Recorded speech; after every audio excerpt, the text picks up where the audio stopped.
Going to be. It might be the answer to that question that I've been researching for years and years, and Jean really kind of opened that door for me.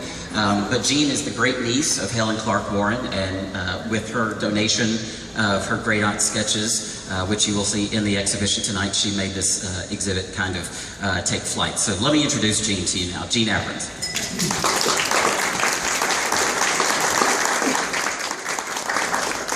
Good evening, thank you. I can't believe that I held captive some beautiful drawings for 40 years in a box, but that's what I did. Let me explain briefly. Helen Clark Warren was my great aunt, my grandfather's only sibling, but to everybody she was known as Helie, and to us she was known as Aunt Helie. And she was the best, well, just the coolest lady, and it's the superstar at every holiday, celebration, vacation. We had no idea, though, that she had this talent, that she was so special in artistic costume design. We didn't know, and I wish I had known, because I would have made her design a dress for me. Unfortunately, that never happened. But anyway, she died very unexpectedly in 1973.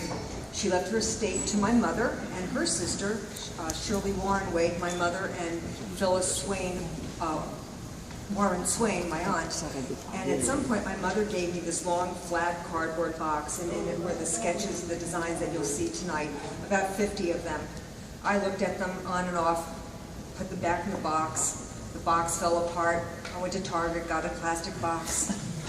Finally, a few years ago, I said, this is crazy, I've got to decide what to do with this stuff. I sat down on my computer, I did a search, you all know an internet, and pretty soon, the Louisiana State Museum Mardi Gras collection showed up.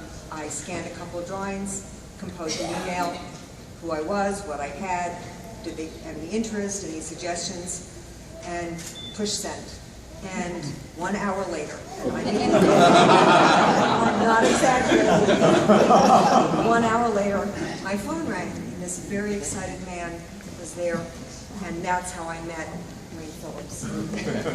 And he was, the mystery of H.C. Warren was solved, and I had figured it out.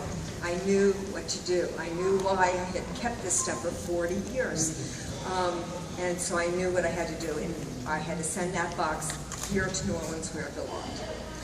And so unfortunately, these people aren't here with us today, my parents, my Aunt Helie, but her legacy will live on due to Wade Phillips and the Louisiana State Museum. Thank you.